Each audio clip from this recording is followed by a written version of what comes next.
Stel voor, dit is die jaar 1901. Jy is 'n tienerseun vasgevang in doringdraad in 'n stowwerige kruisgevangenekamp op die eiland Ceylon, wat vandag bekend staan as Sri Lanka. Duisende kilometers daarvandaan is jou land in die middel van 'n Anglo-Boereoorlog, besig om letterlik af te brand. Logika sê jy moet tou opgooi en bloot op oorlewing fokus. Maar wat doen hierdie tieners? Hulle begin 'n studentevereniging tussen die wanhoop en die doringdraad.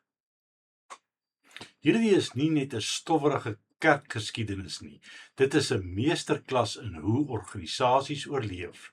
Welkom by die merkwaardige verhaal van die Christen Studentevereniging, later bekend as die ACSV en die VCSV, 'n beweging wat vir meer as 'n eeu staande gebly het deur oorloë, nasionale rebellies en dekades van politieke isolasie.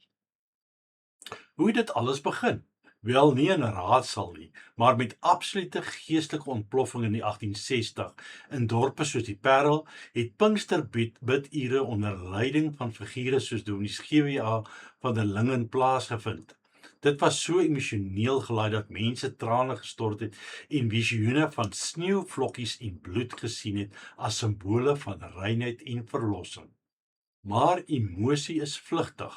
Om 'n eeuoue masjien te bou, het hulle intellektuele ankers nodig gehad. Die teologiese sentrum in Stellenbosch het daardie leierskap en teologie verskaf. En uiteindelik op 18 Julie 1896 het die plaaslike studente hande gevat met 'n Skotse wêreldreisiger Donald Fraser en 'n Amerikaner Luther Wishart om in die formele struktuur van die CSV te skep. Toe tref die Anglo-Boereoorlog die land as 'n wegholtrein in 1899. Die jong mans was op die gevegsfront en die strukture was ontwrig. In plaas daarvan om uit te sterf, is die beweging gered deur radikale desentralisasie.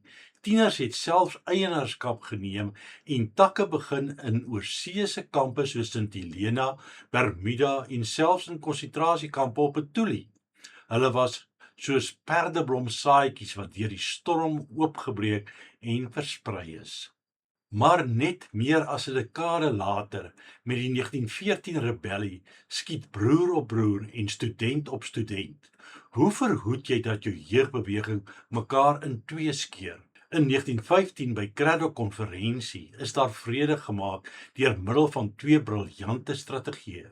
Eerstens, 'n streng reël van tweetaligheid, wat lede geforseer het om na mekaar te luister. Tweedens, 'n sterk fokus op samebindende fisiese aktiwiteite. Dit was waar die buitelugkampe by terreine soos Marelspoort as 'n sosiale gom begin dien het. Want dit is moeilik om iemand as die vyand te sien as julle saam om die kampvuur 'n worsie braai. Maar soos ons weet, passie betaal nie die posgeld nie. Om duisende studente te bestuur, moes hulle in 'n koöperatiewe entiteit ontsluit. Skryf Fred Liebenberg, 'n leier met 'n sakebrein wat in 1928 algemene sekretaris geword het. Hy stig die CSV boekhandel in 1939 en bou dit uit tot 'n reuse huisverspreidingsmasjien.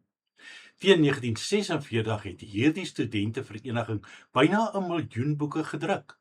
Hierdie rykdom het hulle finansiëel onafhanklik gemaak en gehelp om eiendomme soos die Retiefkamp op Marelspoort, Winkelspruit en die Stellenbosch hoofkantoor aan te koop. Finansiële oorlewing is egter net een deel van die legkaart. Met die verharding van die politieke beleid in die 1940s en die apartheidsjare het die CSV in 1951 aparte verenigings vir verskillende rassegroepe begin skep. Hierdie inwaartse en plaaslike verskywing het gebots met die Wêreldfederasie van Christen Studente, die WSCF, waarin hulle geaffilieer was. Toe internasionale druk op die CSV geplaas word om apartheid te staan, moes hulle kies: bly by die wêreld en verloor hulle plaaslike ankers in die NG Kerk, of sny internasionale bande om in hul eie gemeenskap te oorleef. Hulle kies toe laasgenoemde. Om en by 1964 verbreek hulle formele bande met die WSCF en vorm die ACSV. Soos 'n akedus wat sy stert afgooi, het hulle internasionale identiteit prysgegee vir institusionele selfbehoud. 'n Eilandmentaliteit kan egter nie vir altyd volhoubaar wees nie. Met die koms van die 1990s en nuwe winde van veranderinge het leiers soos Dominie Mike Smits en Dominie Cassie Carstens daardie kweekhuisdenke oopgebreek. Met hernuide ywer stuur hulle jong mense op reuse jeuguitreike na Oos-Europa, Rusland en in Afrika in. Dit bring die organisasie se reis in 'n volsirkel teen 1996, van die vroeë dae van stigtingsbuitelanders deur 2 wêreldoorloë, 'n dekade van isolasie, keer hulle terug na 'n globale inklusiewe visie. As ons deur hierdie geskiedenis kyk, kom ons agter dat tasbare ervarings, gedeelde papier, gedrukte boeke en fisiese laartrek rondom kampvure op plekke soos Winkelspruit en Hartelspoort, dit was wat hierdie organisasie aan mekaar gehou het. Die vraag wat ons onsself moet vandag afvra, hoe lyk die volgende 100 jaar?